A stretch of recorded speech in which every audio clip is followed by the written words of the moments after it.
Bismillahirrahmanirrahim. Assalamualaikum warahmatullahi wabarakatuh. Perkenalkan, nama saya Andi Muhammad Ferian Pratama dari kelas KLK 1D NIT 2430085. Di sini saya akan memberikan penjelasan tentang perangkat keras pada komputer. Perangkat keras pada komputer adalah bagian dari sistem komputer sebagai perangkat yang dapat diraba, dilihat secara fisik, dan bertindak untuk menjalankan instruksi dari perangkat lunak, yaitu software. Berikut cara kerja dan macam-macam perangkat keras komputer dan fungsinya. Yang pertama adalah cara kerja perangkat keras pada komputer, yaitu hardware. Hardware secara fundamental mempunyai bagian non-fisik yang disebut dengan firmware. Firmware berupa sebuah perangkat lunak kecil, yaitu software. Instruksi dasar ini terbagi menjadi tiga, yaitu instruksi dasar input, output, dan proses. Instruksi dasar input adalah instruksi yang dapat memberikan informasi ke perangkat lunak. Dan yang kedua adalah instruksi dasar proses. Instruksi dasar proses adalah instruksi yang berperan sebagai penengah proses input suatu hardware, yaitu tidak keduanya. Dan yang ketiga adalah instruksi dasar output. Instruksi dasar output adalah instruksi yang dipanggil oleh perangkat lunak lainnya, yaitu sistem operasi dengan perantara driver. B. Jenis cara kerja perangkat keras komputer dan fungsinya. Sistem komputer terdiri dari 5 jenis perangkat keras, yaitu perangkat keras input, dan perangkat keras output, dan perangkat keras kelistrikan, penyimpanan, dan proses. Tetapi di sini saya akan memberikan 3 contoh, yaitu perangkat keras dasar input, perangkat keras dasar output, dan perangkat keras proses. Perangkat keras input adalah perangkat keras yang berfungsi untuk memasukkan data input ke dalam memori ke sistem komputer. Berikut contoh perangkat keras dasar input, yaitu yang pertama adalah keyboard. Keyboard adalah perangkat input utama komputer yang terdiri dari simbol-simbol untuk mengoperasikan komputer. Dan yang kedua adalah mouse.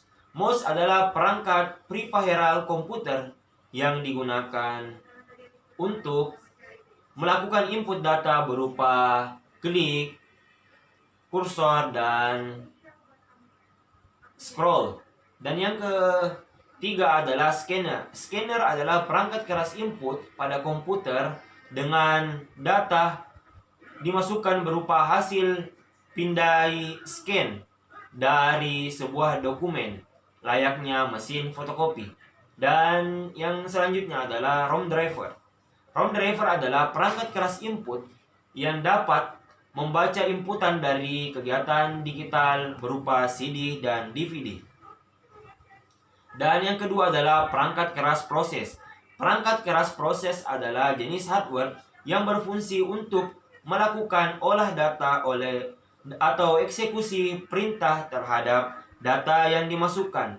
Berikut contoh perangkat keras proses. Yang pertama adalah CPU atau prosesor.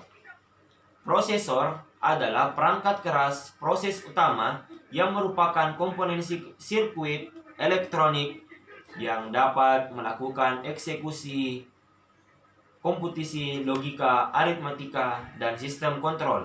Dan yang kedua adalah motherboard. Motherboard adalah perangkat keras yang berupa papan sirkuit yang menghubungkan setiap perangkat keras pada komputer dan dilengkapi dengan chip BOS.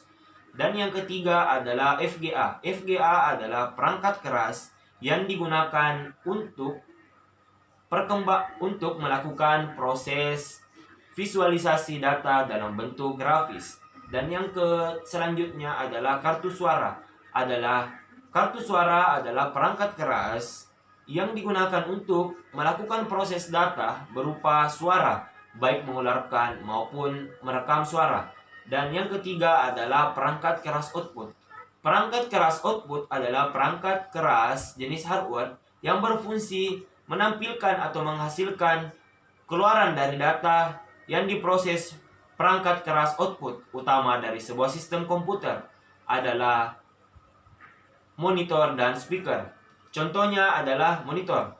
Monitor adalah perangkat keras output yang digunakan untuk menampilkan hasil proses data, grafis, dan FGA. Dan yang kedua adalah speaker. Speaker adalah perangkat keras output yang digunakan untuk mengeluarkan hasil pemrosesan kartu suara yang berupa suara. Dan yang ketiga adalah printer. Printer adalah perangkat keras output yang digunakan untuk mencetak kertas. Dan yang terakhir adalah proyektor. Proyektor adalah perangkat output yang digunakan menampilkan gambar di layar proyeksi dengan menggunakan elemen optik. Mungkin cukup sekian yang dapat saya sampaikan. Lebih dan kurangnya mohon dimaafkan. Syukron. Assalamualaikum warahmatullahi wabarakatuh.